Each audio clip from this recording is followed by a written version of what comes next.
할렐루야. 네. 이번 주부터 이제 다시 성경을 이제 한 절 한 절 읽고 우리가 주님의 음성을 들으면서 한 주간의 기도를 이렇게 기도 제목을 나누는 그런 시간을 또 시작하려고 합니다. 작년에 우리가 이제 창세기, 출애굽기, 사도행전 이렇게 우리가 쭉 했었는데 올해부터는 이제 로마서를 시작으로 다시 한번 한 절 한 절 읽고 주님의 옷 입혀지는 그런 일들을 시작하도록 하겠습니다. 우선 이 로마서를 우리가 살짝 이제 살펴보면 이 사도 바울이 로마에 있는 이제 성도들, 제자들, 교회에게 보내는 서신입니다. 서신, 편지예요, 편지. 그런데 이 로마서가 바울의 다른 서신들, 바울이 쓴 다른 서신들이 있잖아요. 그 서신들과의 차이가 있는 점이 있어요. 바울이 편지를 많이 썼죠. 교회들에게. 안디옥 교회도 보내고. 그랬는데 왜 이 다른 차이점이 있냐면 다른 서신들은 바울이 개인적으로 직접 방문하고 그곳에서 그 성도들과 함께 그 상황들, 형편들을 다 눈으로 보고 체험했던 그 가운데 그들에게 편지를 쓴 서신들입니다. 그런데 이 로마서는 바울이 아직 가지 않은 상태. 그러니까 바울이 아직 가보지 않았고 만나본 적이 없는 교회와 성도들에게 지금 쓰여진 그러한 편지라는 것입니다. 그러니까 이것을 우리가 이제 비슷한 거 아니에요. 그래도 편지가 다 내용이 똑같지 않겠습니까? 그런데 왜 다르냐 하면 갔던 곳은 이미 형편을 알기 때문에 그 형편에 관련되어져서 어떻게 했으면 좋겠다는 권면의 내용들이 그 편지에 많이 들어있어요. 그런데 그에 비해서 아직 가보지 않는 이 로마에 있는 성도들과 교회에 대해서는 아직 보지를 못했잖아요. 어떤 상황인지 듣기는 했겠지만 그런 형편과 상황들을 모르는 그런 상태에서 이 편지를 바울이 쓴 겁니다. 그래서 그 차이가 있는데 뭐냐면 로마서에는 기독교의 어떤 근본적인 내용들, 그러니까 포괄적인 어떤 조직적인 것들을 서술하고 있는 그런 내용들이에요. 그래서 의의 문제, 구원의 문제, 복음의 문제 이런 것들이 주로 이 로마서에 기록이 되어져 있습니다. 주어가 하나님이에요. 하나님. 내가 아니고 우리가 아니고 하나님. 그러니까 하나님께서 구원을 어떻게 베푸셨는가 이것에 대한 바울의 서술이고 편지의 내용이 로마서입니다.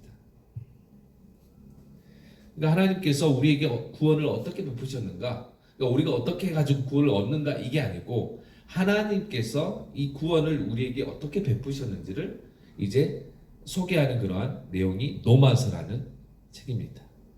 그래서 이 서론이 좀 길었는데 로마서의 이제 1장부터 우리가 기도 제목을 이제 좀 나누면서 설명을 좀 드리도록 할게요. 첫 번째 1절에서 2절에 있는 말씀을 한번 볼게요.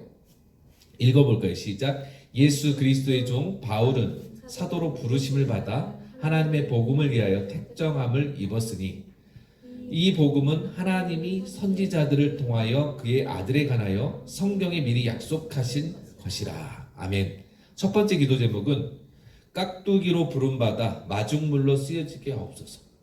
깍두기로 부름받아 마중물로 쓰여지게 하옵소서. 그러니까 무슨 말이냐면 사도 바울은요 전부 다 이 로마서의 이 시작점부터 시작해서 수동태, 그러니까 수동태라는 게 뭐냐면 주어가 어떤 동작의 대상이 되어서 그 작용되어지는 관계의 동사가 이제 쓰여지는 것들, 그러니까 그런 형태를 표현하는 게 수동태인데 거의 대부분 수동태로 썼어요. 수동태. 근데 능동태라는 것은 반대로 뭐냐면 내가 뭔가 한 것에 대한 그 스스로 결단한 거에 대한 표현이 이제 능동태잖아요. 수동태는 내가 아니야. 그러니까 무슨 말이냐, 전부 다 된 것으로 지금 표현해요. 예부로부터 되어진 것. 무슨 말인지 이해가 되십니까? 그러니까 우리 안에서 뭔가 되어진 게 아니고 외부로부터 되어진 것을, 전부 다 되어진 것을 지금 바울은 얘기하고 싶었던 것 같아요. 여러분 이 말씀 앞에서 한번 우리가 생각해 보기를 원해요. 내가 나의 모든 일과 나의 삶 속에 어떤 표현하고 있는 것들이 능동태적인지 수동태적인 건지, 능동태는 내가 뭔가를 결단하고 뭔가 이루어내는 것들을 얘기하는 거고, 수동태는 전부 다 주어진 것들, 어떤 이루어진 것들, 해결된 것들, 뭐 다 된 것으로 이렇게 나에게 전해지는 그런 것들. 우리가 이제 스스로 어떤 이해를 생각하냐면, 아 이거 그래도 내가 뭔가를 했기 때문에, 노력했기 때문에, 내가 뭔가 하나님께 뭐 그래도 뭐 이렇게 했기 때문에 이게 내게서 이루어진 것이 아닌가, 요렇게 생각하면 착각이 될 수 있다라는 거죠.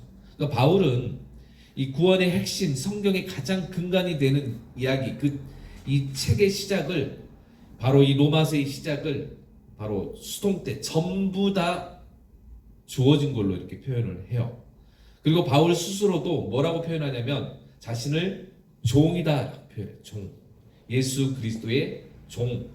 종을 이제 우리가 히브리어로 뭐라고 표현하면 들로스라고 들어보셨어요? 들로스. 들로스가 히브리어로 종이라는 뜻이에요. 근데 이 당시 로마인들에게는 가장 수치스러운 단어예요, 사실은 이게. 그러니까 바울이 그 수치스러운 당시의 단어를 자신에게 쓰였던 거죠.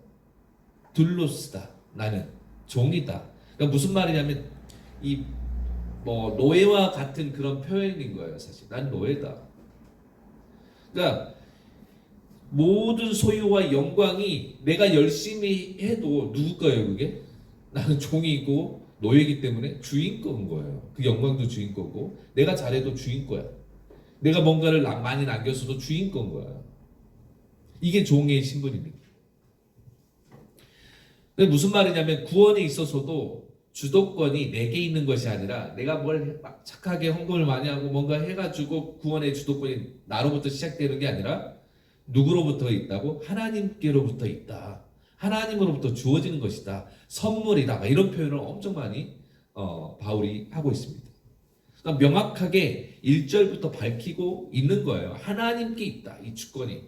이 구원은 내가 얻는 것이 아니라 구원은 하나님이 베푸는 것이며, 그 구원의 핵심이 누가 있냐? 예수 그리스도가 바로 그 핵심이다. 이걸 바울은 이제 얘기하는 겁니다. 그래서 구원을 내 결단이나 내가 뭔가를 해가지고 한 것이다라고 착각하는 것은 잘못된 것이다. 그러니까 어떤 분들이 그러죠. 목사님, 이제 제가 결단했습니다. 이제 태희야 이제 믿겠습니다. 이제 교회 나가겠습니다. 이런 것들은 뭐냐면 자칫 위험한 거거든요. 내가 뭔가 결단해서, 창희가 오늘 또 오랜만에 딱 왔는데, 오늘 한번 교회 한번 갈까? 한번 가줄까? 했는데 내가 딱 갔더니 막 다 좋아해. 와줘서 고맙고 막 이런 거죠. 그러니까 오길 잘했네. 약간 이런 내 결단에 어떤 것에 포커스가 되어 있으면 바울이 말하는 그것과 다른 거죠. 그러니까 오늘 창희가 온 것은 하나님께서 갈 수 있도록 마음을 열게 하시고 발걸음을 그쪽으로 이끌게 하시고, 이게 바로 복음적이고 로마서적인 그러한 이제 맥락에서 우리에게 주어진 것들이에요. 그러니까 이 모든 것들이 하나님으로부터 시작됐다라고 하는 것이 전제가 돼야 되는데, 내가 결단했고 내가 뭔가를 했고 이렇게 착각하면 바울은 안 된다라는 얘기를 지금 하고 있는 겁니다. 그러니까 복음이 왜 복음인가? 이 복음이 왜 굿뉴스인가? 우리 굿뉴스라고 하잖아요. 내 복을 주고 행복하게 해주고 소원을 이루어져서 그게 나에게 굿뉴스가 된 것이다. 그게 아니라는 거예요. 이게 뭐냐면 예수 그리스도에 관한 것으로 죽음을 이긴 생명에 관한 것, 그런 의미에서 굿뉴스다. 우리에게 그런 굿뉴스다. 이 뜻이지, 막 우리의 소원을 들어주고 나를 행복하게 해주고 막 힐링되게 해주고 뭔가 이런 것 때문에 내게 좋은 소식으로 온 것이 아니라, 예수 그리스도가 생명으로 우리에게 오셨기 때문에, 우리를 생명으로 다시 살게 하셨기 때문에, 죽은 자였는데 산 자로 우리를 만들어 주셨기 때문에, 바로 그것이 바로 좋은 소식이다. 그럼 이렇게 이해하고 나아가야지, 내가 뭔가를 이루었고 했기 때문에 내가 구원받은 것이다, 그러면 어려워질 수 있습니다. 그래서 저는요, 이 말씀을 근거해서 우리 자신을 깍두기에 제가 비유한 거예요. 깍두기. 태희는 깍두기 모르지? 어렸을 때. 우리 어렸을 때 깍두기가 뭐냐면, 이제 막 그 어떤 게임을 하기 위해서 두 팀으로 나눠가지고 게임을 하려면 선수를 이렇게 뽑아야 되잖아요. 그러면 이 선수를 막 좋은 사람을 막 먼저 뽑지, 실력 있는 친구를 먼저 뽑고 우리 편에 도움이 되는 친구를 먼저 뽑아. 근데 막 가장 마지막에 남는 친구가 하나 있어. 꼭 숫자도 안 맞아. 한 명이 그냥 남아 있어. 근데 이 친구가 뭐 보면은 뭐 능력이 있는 것도 아니고 뭐 그다음에 도움이 될 만한 그런 뭐 이 힘도 있는 것도 아니고 그래가지고 사람들이 안 뽑은 거야. 근데 마지막에 남겨지는 사람이야. 그래서 어쩔 수 없이 그냥 한 팀에서 그냥 그 팀에 주는 거지. 이렇게 너 그냥 저 팀 해. 너 그냥 우리 팀 해. 이렇게 그냥 어디도 이렇게 선택받지 못해가지고 마지막에 남아있는 친구가 팀에 이제 소속되어지는 거. 이게 이제 그런 친구를 우리가 깍두기라고 이렇게 표현을 합니다. 지금 와서 생각해 보면 이 깍두기야말로 저는 정말로 은혜 받은 자의 모습이라고 저는 표현하고 싶어요. 그러니까 우리의 모습이 그런 모습이라고 저는 생각이 들었어요. 자기 실력으로는 어떤 그 게임에 참여할 수 없지만 그냥 있는 그대로 노골적으로 말씀드리면 하나님이 그냥 끼워준 존재, 그냥 깍두기 같은 존재인 거예요. 진짜 어디도 이렇게 선택받지 못했는데 그냥 거기에 그 팀에 그냥 끼워준 거예요. 그냥 하나로 그냥. 그러니까 실력으로 자격이 돼서 뭐 거기에 막 들어갈 수 있는 건 아닌데 끼워준 존재. 이 깍두기란 우리가 그러한 존재와 같은 것 같아요. 그러니까 나중에 이 로마서에도 뭐 그런 부분이 많이 나오는데 하나님께서 그냥 끼워준 존재와 같은 그런 그 내용들이 사실 로마서에 굉장히 많이 등장합니다. 깍두기와 같은 존재. 그런데 그렇게 깍두기가 들어왔지만 자신의 팀이 이겼을 경우, 태희야, 내가 우선은 뭐 그렇게 선택받지 못하고 그냥 어쩔 수 없이 그냥 이 팀에 그냥 깍두기처럼 왔지만 그 팀이 이겼을 경우 그 기쁨, 승리의 기쁨을 함께 누릴 수가 있어요. 그런데 이 깍두기는 자기 팀이 나 때문에 우리 팀이 졌다. 아니면 그 같은 팀원들이 야, 너 때문에 우리가 진 거야. 그렇게 욕먹을 필요도 없어요. 왜냐면 난 깍두기니까. 그냥 끼워온 거예요. 그냥 하나 더 그냥 이렇게. 그렇기 때문에 어떤 거냐면 승리의 기쁨은 누리지만 패배의 책임은 지지 않는 존재. 그게 제가 아는 깍두기 같은 존재였어요. 그러니까 진짜 이기면 다 같이 그냥 나도 같이 기뻐할 수 있고 지면 진 것에 대한 책임을 지지 않아도 되는 그런 존재. 이거야말로 저는 하나님께서 하나님의 자녀들에게 주신 가장 큰 축복, 은혜 이거 아닐까 저는 생각이 들었어요. 그렇게 하나님께서 그의 사랑하는 자녀들을 은혜 받은 자로 다시 불러주셨고 예수 그리스도로 하여금 모든 것을 다 짊어지게 하셨어요. 오늘 내가 지금 여기에 당당히 와 있고 지금 내 의지로 내 생각으로만 온 게 아니라 하나님께서 나를 이곳에 보내셨고 갈 수 있는 모든 마음을 부여주신 거예요. 부어주신 거였죠. 주어가 하나님인 거예요. 이제는 은혜 받은 자로서 우리가 어떤 삶을 살아야 되는가 이게 중요한 거예요. 이제 은혜 받은 자로서 우리가 어떻게 살아야 될까요? 내가 깍두기인데 내가 어느 팀에 뭐 이렇게 뽑히지도 못하고 그냥 어쩔 수 없이 한 팀에 가긴 해야 되는 깍두기처럼 갔는데 거기 가니까 나를 다들 보니까 뭐 어쩔 수 없지 이런 표정이야. 내가 주눅이 들어. 나 여기서 잘할 수 있을까? 나 인기도 없고 날 받아주는 사람도 없고 위축되어가지고 사는 삶. 이런 삶을 살지 않아도 된다는 거예요. 깍두기라고 해서 그렇게 위축돼가지고 그러지 말고 은혜 받은 자니까 은혜 받은 자로서 마중물과 같은 존재로 살면 돼요. 그러니까 이 마중물이라는 건 뭐냐 하면 이 마중물은 한 바가지 물이거든요. 근데 이것을 여러분 알겠지만 어렸을 때 시골에 이 지하수를 퍼내는 그런 기구가 있었거든요. 거기에 물 한 바가지 탁 붓고 하면 그 물의 압력과 함께 이게 물이 지하에 있는 물이 막 뽑혀 올라오는 거예요. 신기하지 않아요? 이게 어렸을 때 그랬어요.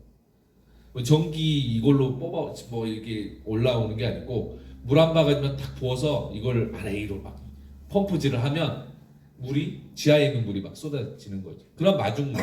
근데 그 마중물이 없으면 이거 아무래도 공기만 빠져나가지 지하의 물이 올라오질 않습니다. 그래서 성도의 존재, 성도의 삶이라는 게 그러한 마중물과 같은 존재라는 거예요. 사도 바울은 로마에 있는 성도들을 향해서 이 편지를 통해서 복음의 핵심에 대해서 소개하면서 우리의 몫이 어디에 있는가 분명하게 밝히고 있어요. 그러니까 깍두기 영성을 가지고 마중물의 그 삶, 그 존재의 삶을 실천하는 자리로 나아가라. 그런 메시지를 바울이 하고 있습니다. 여러분, 우리가 물론 이제 연약하고 부족한 존재들로 있지만 주눅들 필요 없습니다. 깍두기 같은 존재들이 할지라도 여러분 은혜 받은 자이기 때문에 은혜 받은 자로서 그 기쁨을 가지고 담대하게 그리고 마중물과 같은 존재로 살아내시는 저와 여러분 되길 주님의 축원드립니다. 두 번째는 14절 15절 말씀 읽어보겠습니다. 시작. 헬라인이나 야만인이나 지혜 있는 자나 어리석은 자에게 다 내가 빚진 자라. 그러므로 나는 할 수 있는 대로 로마에 있는 너희에게도 복음 전하기를 원하노라. 아멘. 두 번째 기도 제목은 완고한 채권자로 살지 말고 거룩한 채무자로 살게 해달라고 기도했으면 좋겠어요. 완고한 채권자가 아니라 거룩한 채무자로 살게 해달라고 기도했으면 좋겠습니다. 그러니까 하나님의 은혜를 입은 자에게 나타나는 아주 분명한 증상이 있어요. 제가 예전에도 하나님의 은혜를 입은 자, 하나님의 사랑의 증상이 있다 이런 얘기를 제가 했었는데 내가 하나님의 은혜를 입은 자로서 살아가고 있는가의 그런 확신할 수 있는 아주 분명한 증상, 의식 그게 뭐냐면 빚진 자 의식이에요. 빚진 자 의식. 내가 빚진 자다. 빚졌다. 빚을 졌다.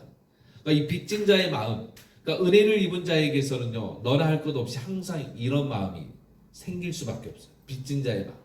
정말 어려운 순간에 누군가로부터 도움을 받거나 은혜를 입게 되면 빚진 거죠. 내가 빚졌다. 당신에게 내가 진짜 정말 평생 잊지 못할 빚을 졌습니다. 이런 마음을 갖게 되는 거죠. 그러니까 오늘 보니까 헬라인이나 야만인이나 지혜 있는 자나 어리석은 자에게 내가 다 빚진 자다. 바울의 고백이에요. 바울이 이런 고백을 했어요.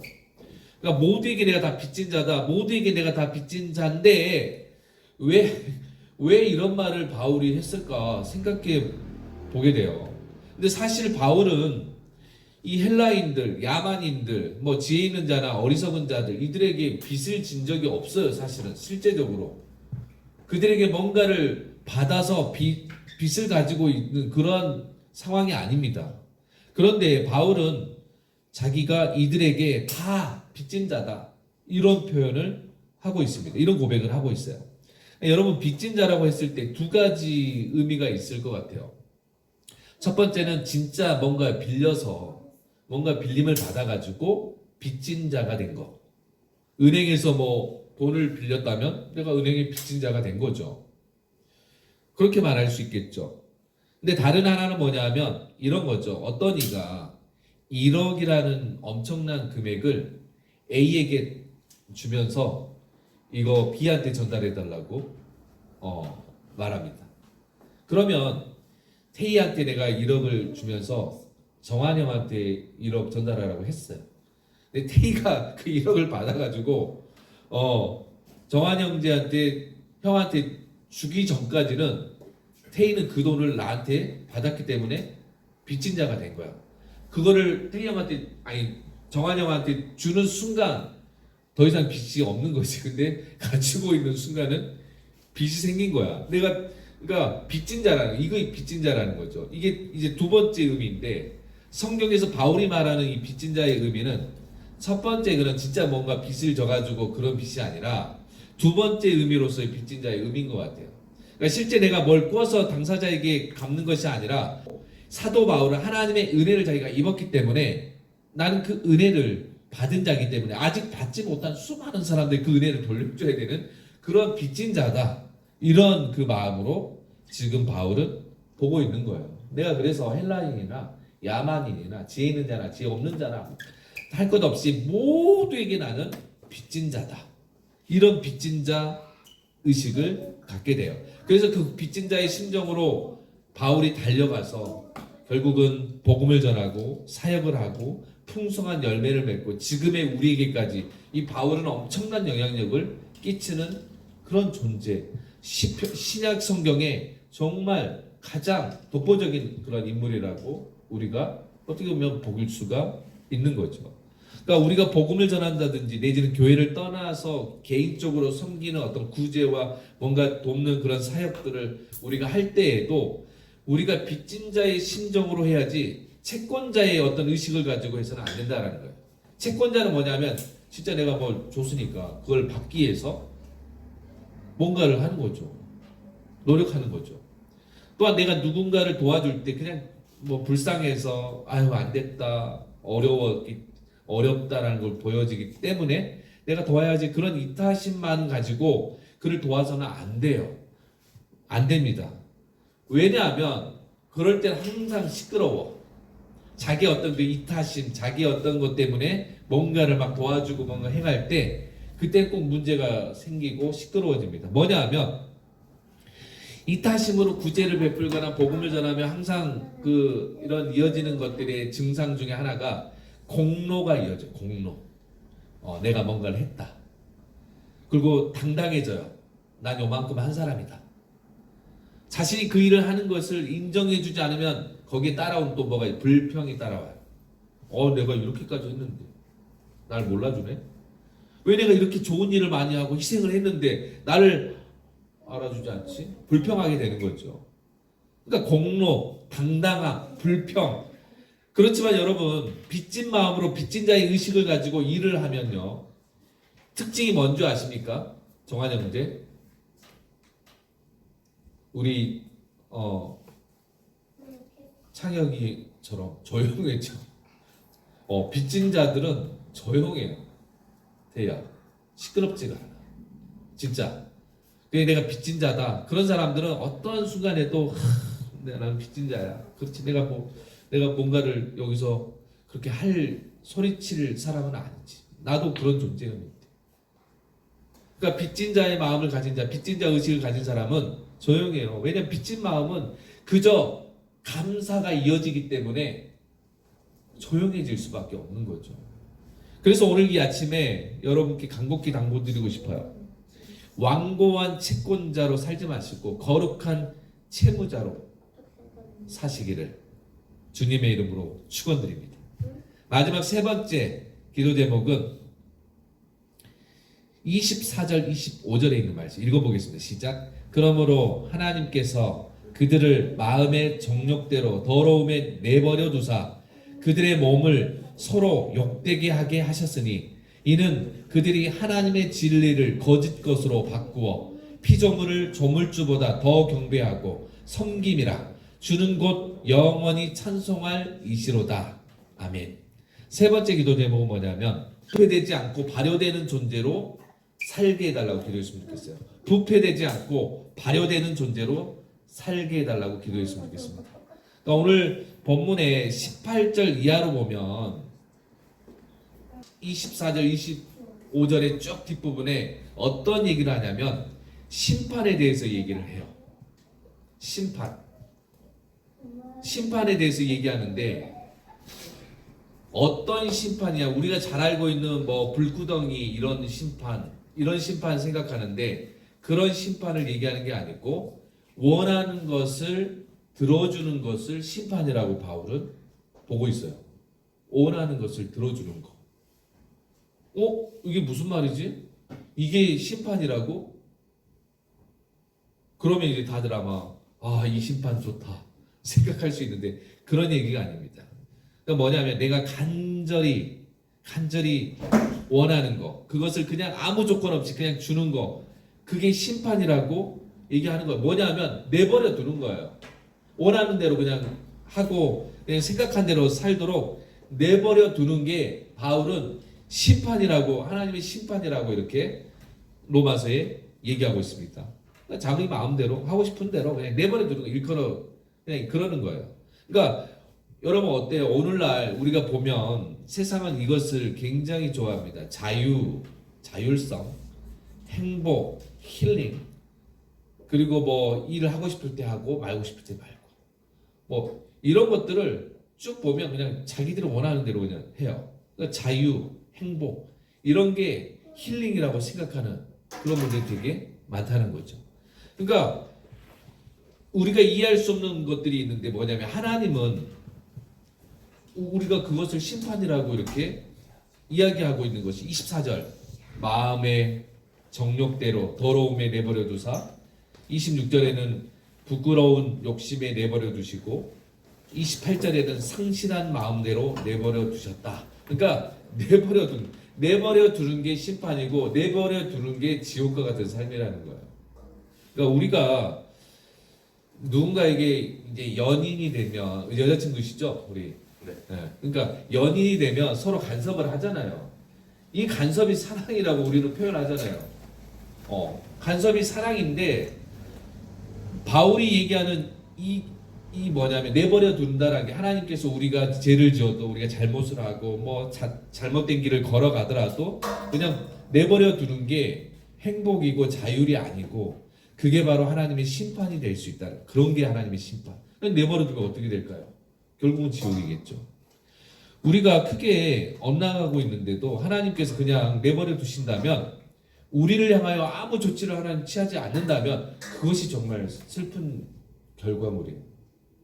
그러니까 때로는 나에게 우리 정민이 형제에게 힘든 고비를 막 주실 때 하나님 왜 나한테 이런 어려운 순간을 주지? 나 좀 이렇게 쉽게 가고 싶은데 정말 꽃길만 가고 싶고 이 길 가면은 뭐 진짜 성공할 것 같은데 왜 이 길을 못 가게 하시고 막으시고 그리고 자꾸 어려운 길을 돌아가게 하시고 이런 힘들게 하시지? 하나님 제발 나에게 관심 갖지 말아 주십시오. 나 진짜 내 맘대로 하고 싶고 내 뜻대로 그냥 살고 싶습니다. 근데 가장 안전한 것이 뭐냐면 어느 정도의 간섭은 나를 굉장히 안전하게 해줘요. 우리 신호등 뭐 프랑스의 어떤 법을 보면 최소한의 안전적인 것들 법을 근데 불편하죠. 우리가 봤을 때 이 법을 없애주면 정말 우리가 편할 것 같고 좋을 것 같은데 그걸로 인해서 수많은 사람들이 상처를 받을 수 있지만 위험에 처할 수도 있어요. 그러니까 그거를 안전한 보호를 간섭을 통해 정부가 간섭을 통해서 제한을 해놓은 거잖아요. 그러니까 하나님께서도 우리에게 자꾸 그런 것들을 막 간섭하시고 제약을 두시고 성경에서 참 많은 걸 제약을 둬요. 솔직히 저 이해합니다. 성경이 참 우리에게 많은 것을 제약하고 그런데 이 성경의 그 제약들이 가장 안전한 저는 최소한의 안전장치라고 생각하고 이 주일 한번 우리가 주일 예배 드리는 것은 물론 이 주일에 여러분들 제가 다른 데 가서 바쁜 막 일과 속에 어떤 시험을 보러 가면 주일날 뭐 이영표 같은 경우는 뭐 축구 선수였잖아요. 평생 경기가 언제 일어납니까? 주일날 많이 하잖아요. 일요일날 경기가 많아요. 스포츠에는. 그럼에도 불구하고 그들이 교회는 가지 못하지만 경기를 하면서 하나님을 전할 수 있는 그 상황을 보면서 주일날 꼭 교회 안 오면 지옥 간다는 얘기가 아니라 어떤 의도냐면 이 주일은 우리를 가장 안전하게 그나마 안전장치로 최소한의 안전장치 그 현장이고 그것을 우리에게 직시시켜 줄 수 있는 그런 공간으로 우리가 바라봐야지. 교회 가면 뭐 하지 말라는 것도 많고 돈 내라고 하고 뭐 이것저것 막 시키는 일도 많고 시간도 많이 뺏기고 그런데 C.S. 루이스라는 분이 지옥을 어떻게 표현했냐면 이해가 됐어요. 이 C.S. 루이스는 지옥을 이렇게 표현하죠. 살아생전 하나님께 제발 간섭하지 말고 우리를 내버려 두라 애원했던 사람들에게 그 꿈이 이루어지는 곳 그곳이 바로 지옥이래요. 제발 하나님 나를 내버려 두십시오. 이 꿈이 이루어지는 게 지옥이랍니다. 그러니까 여러분 너무 내가 자유로워지고 엇나가는 길에 있어도 하나님이 전혀 개의치 않으시고 간섭하지 않으시는 순간이 위험한 순간이 우리에게 사고가 나고 어려운 질병이 우리에게 닥치는 것이 우리에게 위기가 아니라 그냥 네 마음대로 해라. 이때가 가장 포기한 상태. 이게 가장 위험한 상태라고 성경은 우리에게 얘기합니다. 그래서 하나님의 그 심판이 자유와 여러분 행복과 여러분들의 그 힐링 포인트 뭐 그런 것들에서 여러분들이 찾으시면 안 돼요. 어느 정도의 그래야 사랑도 유지가 됩니다. 간섭, 서로의 간섭. 네 맘대로 해. 네 뜻대로 해. 이로 끝난 거죠, 사실은. 아닙니까? 그냥 알아서 해. 자식들한테 마찬가지. 쟤야, 진짜 말 안 듣네. 너 네 맘대로 해, 그냥. 나 더 이상 너한테 관심 안 갖겠어. 이러면 끝난 거예요, 그거는. 근데 그래도 부모로서 너에게 관심을 갖고 어느 정도의 구속을 하고 하는 것들은 안전하게 만들기 위해서, 안전하게 하기 위해서 그런 장치를 가진 거잖아요. 부모의 역할을 하는 거잖아요.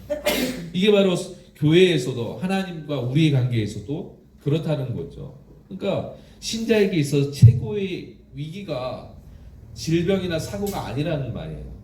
지금 이 고난이 아니란 말이에요. 오히려 이것이 우리를 가장 안전하게 지켜주는 것일 수 있다. 태희야, 네가 원하는 파리 쌍제르맹 유소년 16세 거기에 못 들어간다 할지라도 좀 늦어진다 할지라도 왜 이런 고비를 나에게 주시지 하나님? 나 거기 기도했을 거 아니야. 들어가고 싶어서 하나님 거기 들어가게 해달라고 기도하지만 하나님께서 때로는 막으실 수도 있고 못 들어가게 할 수도 있어요. 근데 거기를 막 하나님 내 기도 안 들어주시고 저 필요 없습니다. 하나님 더 이상 그냥 제 마음대로 살겠습니다. 이러면 이제 지옥이 되는 거야. 그 순간. 근데 어느 정도 하나님 우리를 컨트롤하시고 간섭해 주는 것들 이것을 오히려 감사하는 저와 여러분 됐으면 좋겠어요. 그리고 누군가로부터 관심 받는 거 오히려 그걸 감사하는 그러한 저와 여러분 됐으면 좋겠습니다. 여러분 제가 아까도 얘기했지만 부패하지 않고 발효된 삶을 살라고 제가 기도 제목을 줬는데 부패와 발효의 차이가 있죠. 부패와 발효의 차이는 정말 확연한 차이가 있습니다. 부패는 뭐냐 하면 썩는 거예요. 썩는 거 그냥. 근데 발효는 뭡니까? 삭혀지는 거죠. 삭혀지는 거. 그러니까 삭히는 것을 통해서 새로운 것이 만들어지는 거예요. 그 발효의 과정을 통해서. 그러니까 썩히는 것과 삭히는 것의 차이점을 여러분 분명하게 알고 있어야 돼요. 그러니까 신앙적으로 물리학적으로 이렇게 표현한다면 뭔가 이유가 있죠. 썩는 것과 발효되는 것들이 이유가 있는데 그렇게 표현하고 싶지는 않고 신앙적으로 썩는 것과 삭히는 것의 차이는 저는 그냥 관심이라고 생각해요. 관심. 그냥 두면 썩어요.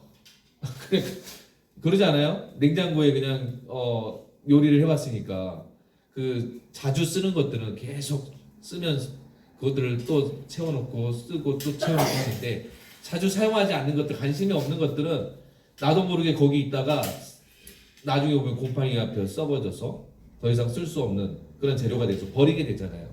그 관심이라고 저는 생각해요.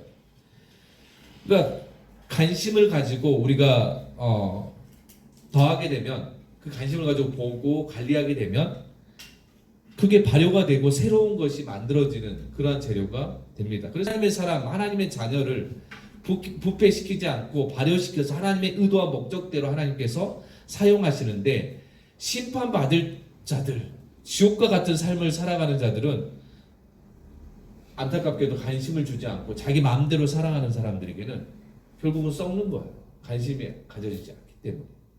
그래서 그 존재의 어려움들은 제가 그토록 지금 이 앞에서 여러분들이 그 어려움 속에 처하지 않기를 강조하고 권면하고 또 말씀을 전하는 거죠. 개입하는 거죠.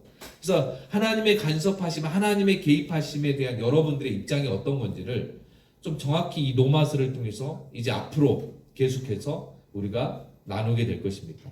그래서 힘들고 어려운 것인가 그 정도 차원에서 여러분들 우리의 삶을 바라보지 마시고 하나님의 의도, 목적 그리고 거기에 하나님의 관심 그래서 나를 어떻게 하나님께서 이끌어 가시는지를 충분하게 이 한 주 동안 체험하고 나간 저와 여러분 되기를 주님의 이름 축원드립니다. 기도하겠습니다. 하나님 아버지 부패되지 않고 발효가 되는 존재로 우리가 이 땅에 우리가 살아가기를 원합니다. 방치하지 마시고 오늘 또 구체적으로 우리에게 개입하셔서 하나님의 은혜를 우리에게 덧입혀 주시옵소서. 하나님의 빚진 자 의식을 갖고 우리가 하루하루를 살아가게 하여 주시옵소서. 완고한 채권자가 되지 않고 거룩한 채무자가 되게 해주시고 깍두기처럼 부름받아서 수동태로 쓰임받게 하시고 하나님과 하나님 나라를 위해서 마중물로 우리가 쓰여지는 그러한 존재가 되게 하여 주시옵소서. 주님, 우리는 매 순간 간절함이 있고 그 손길 가운데 절박함이 있음을 고백합니다. 저희를 기억하여 주시고 그 간절함에 또한 그 감사함에 은혜의 단비를 허락하여 주셔서 날마다 우리의 삶이 감사로 하나님께 영광 돌리게 하여 주시고 그 감사가 또 다른 감사를 만들어내고 창조해내는 우리의 인생이 될 수 있도록 축복하여 주시옵소서. 우리를 사랑하시고 우리를 끝까지 지켜주시는 예수 그리스도의 이름으로 간절히 기도드리옵나이다. 아멘.